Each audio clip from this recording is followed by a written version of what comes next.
ወይዘሮ ሜላት ትውስታዋ ስለተመለሰ ተመልካቾች እንደኔ የተደሰታችሁ ይመስለኛል። እኔ ወይዘሮ ሜላት ትውስታዋ ካልተመለሰ የኖላዊ ድራማ ይበላሻል። ሀናን ካላወቀሽ እንደዚሁ ብላ ከቀጠለሽ በጣም ከባድ ነው የሚሆነው ብዬ ነበር ማለት ነው። አሁን ግን በመጨረሻ ላይ ያው ትውስታዋን እንትን እንዳለች የዛን ጊዜ እንግዲህ ድንብላል ልጅዋ ናት እኮ ብላ በነገረሽው ሰዓት በዛን ሰዓት ፌንት አድርጋ መሰለኝ ትውስታዋን የመለሰሽ። አንዳንድ ጊዜ አስደንጋጭ ነገሮችን የትውስታን ይመልሳሉ እና ትውስታዋ ስለተመለሰ ደስ ብሎኛል። እና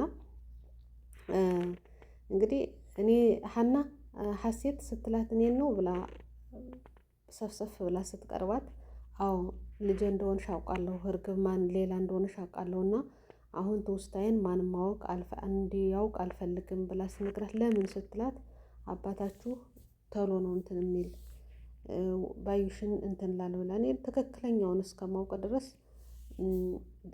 ገዥኝ እንደዚህ አይነት ነገር አያስፈልግም ምናምን ተባብለው ከእሷ ጋር ተመሳጥረው ለአባቷም አልናገርም ብላ ትታ ነበርና ሄዳ ቤተክርስቲያን ሀና ስታለቅስ አባትየው ለምን ነው ሲላት የደስታን ነው ብላ ትታው ነበረሽ።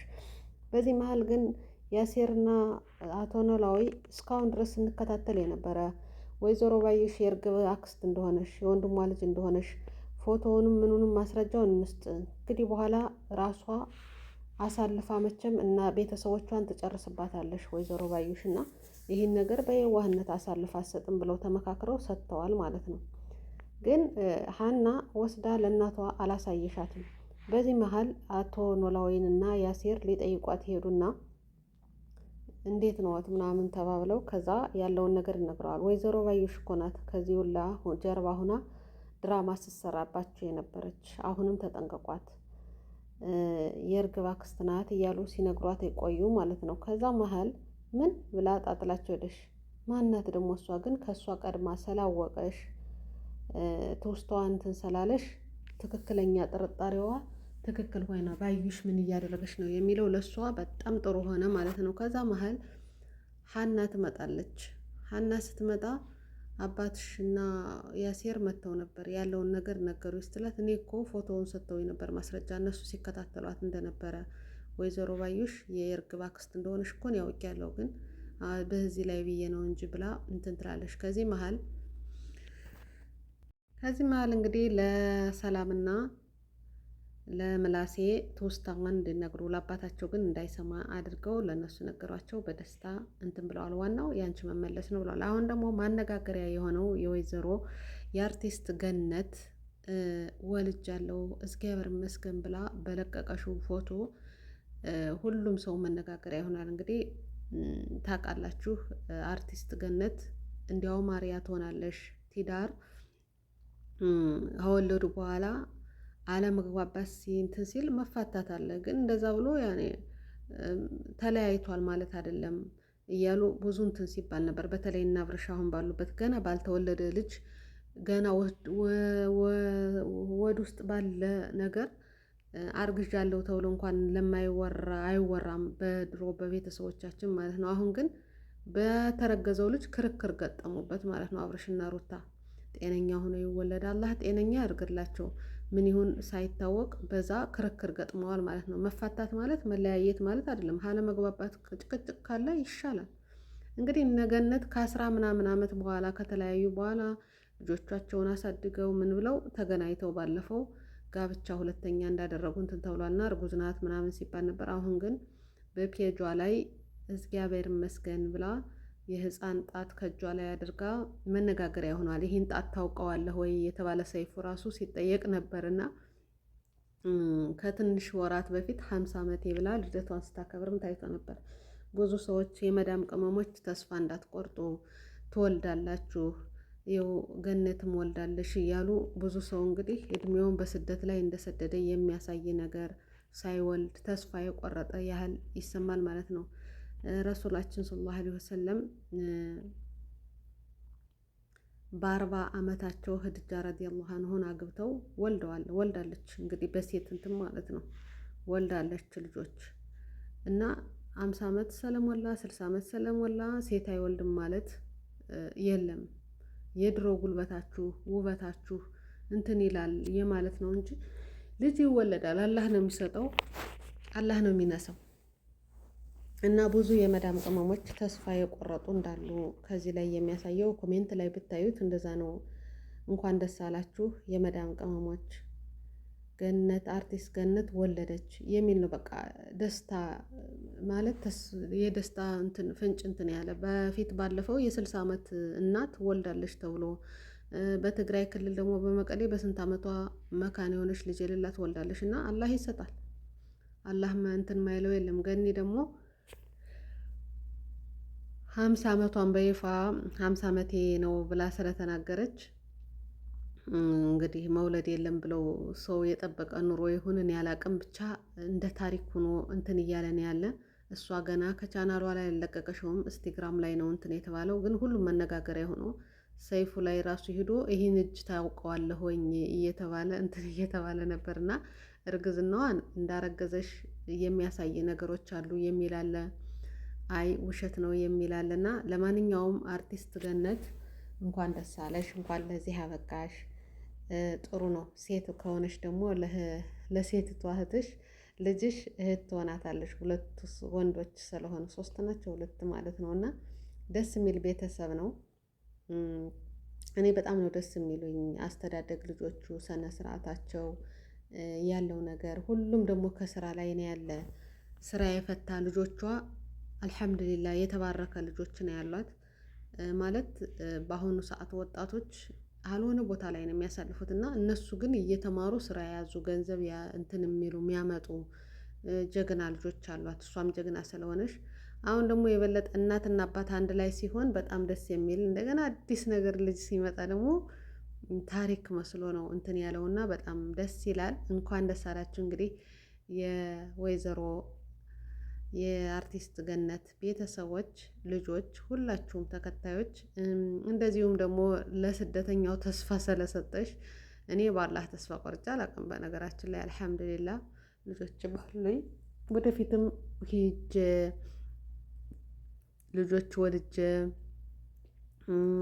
ምን ብዬ የሚለው ተስፋ አለኝ። ባላህ ተስፋ አልቆርጥም። ግን ብዙ ደግሞ ተስፋ የቆረጡ በቃ እንግዲህ በኋላ አልወልድም ያሉ ልጆች ሰዎች ስላሉ ለነሱም ተስፋ ስለሆንሻቸው ወይዘሮ ገነት አርቲስት ገነት እናመሰግናለን። አላህ ሱብሓነሁ ወተዓላ እንግዲህ የተባረከ ልጅ አላህ ያድርግልሽ። እንኳን ደስ አላችሁ እላለሁ። በጣም መነጋገሪያ እንግዲህ አነጋጋሪ ሆኖ የአርቲስት ገነት ፎቶ በፌስቡክ ብትሄዱ፣ ኢንስታግራም ብትሄዱ፣ ቲክቶክ ብትሄዱ፣ ዩቱበር ብትሄዱ የእሷ ነው ያለው። የመዳም ቅመሞች ተስፋ አድርጉ አርቲስት ገነት ወለደች እያሉ ነው የሚያበስሩ ያለ። እኔ ይህን በዚህን ሰዓት እንትኑን ሰው ምን ያህል ተስፋ ቆርጦ እንዳለ የታዘብኩበት ጊዜ ነው። እና እህቶቼ ተስፋ አትቁረጡ፣ በአላህ ተስፋ አይቆረጥም። አላህ ሱብሓነሁ ወተዓላ ሁሉንም ነገር አስተካክሎልን ለሀገራችን በቅተን እንደተመኘነው እንዳሰብነው በበላይ አላህ እንዲያሳካልን ዱአ አድርጎ በፊት ሀገራችን ሂደን ምን እንሰራለን፣ ምንድን ነው የምናደርገው፣ ምን ያህል ብር ይበቃናል ምንል ነበር ማለት ነው። ምኞታችን ብዙ ነው።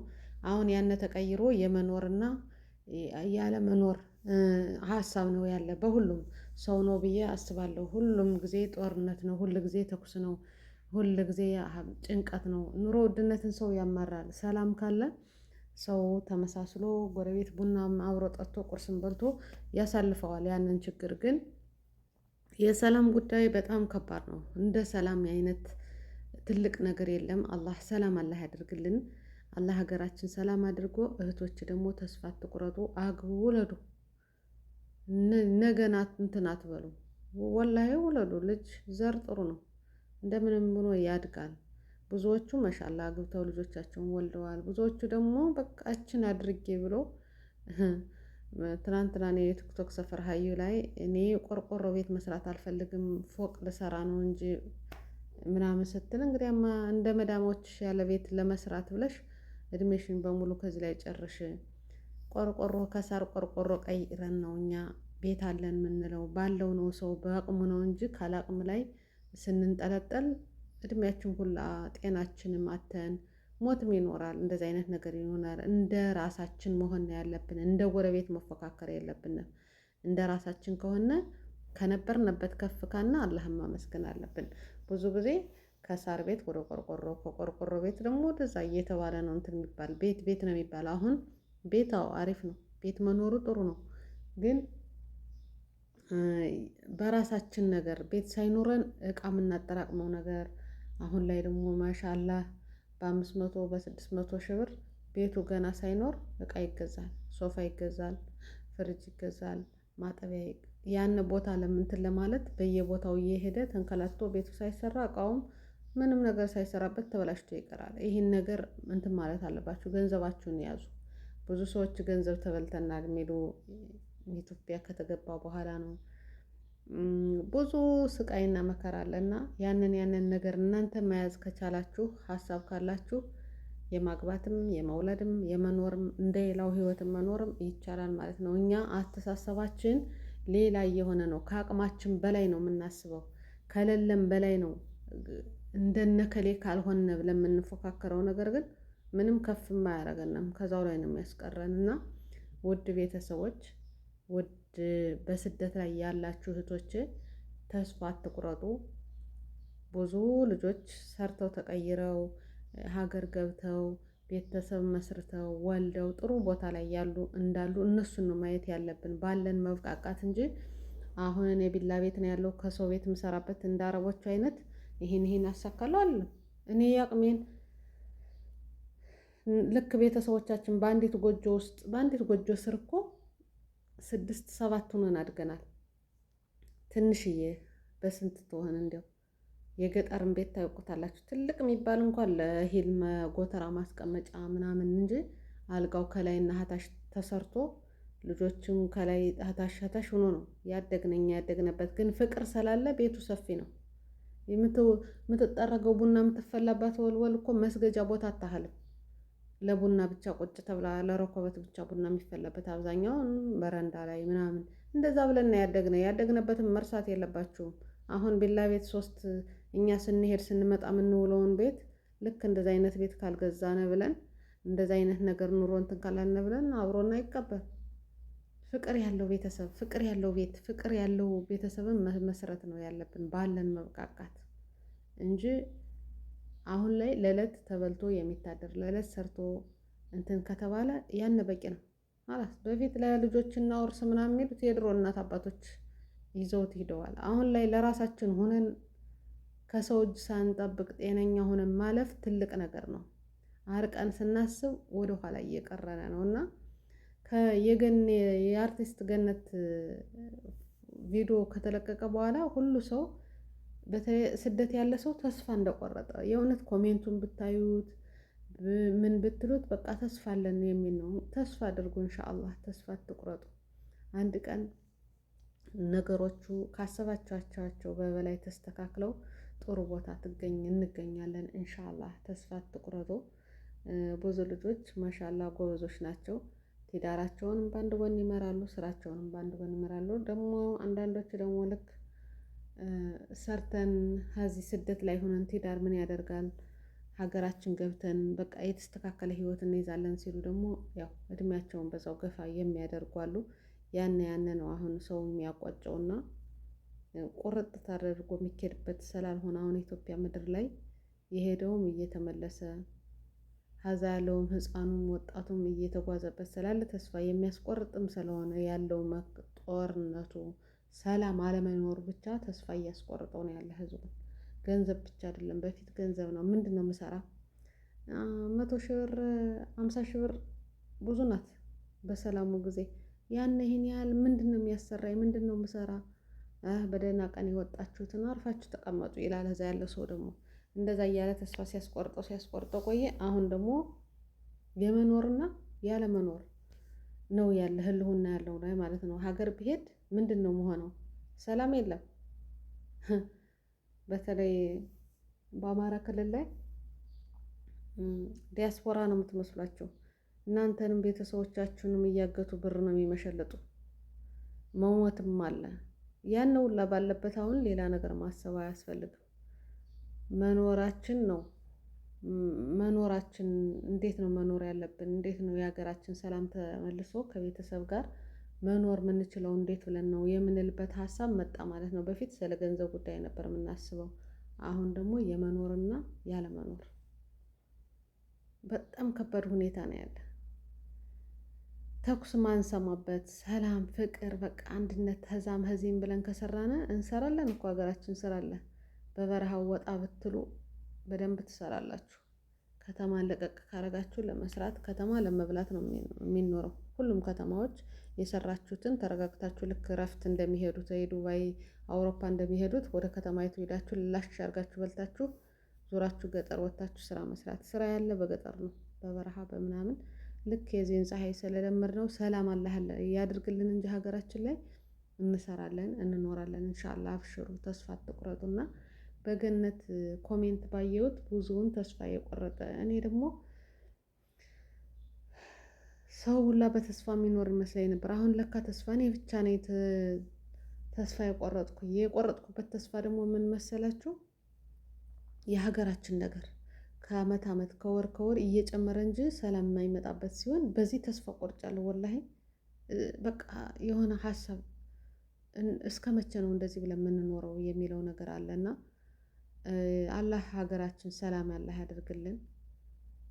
የሰላሙን ንፋስ አላህ ያስገባልን እንጂ በዛም በዚህ ሞተን ሰርተን እናድራለንና ተስፋ ትቁረጡ ለማለት ያህል ነው።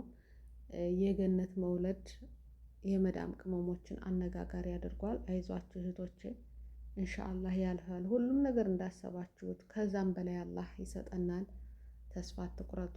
ለጌታችሁ ጸልዩ። በየሃይማኖታችሁ ጸሎት አድርጉ። ሀገራችን ሰላም እንድትሆንልን እኛ ጤነኛ ሁነን ወደ ሀገር አላህ እንዲያስገባን። ዋናው ጤና ነው ውዶችዬ። ጤና ካለ ሁሉም ነገር ይስተካከላል ኢንሻአላህ።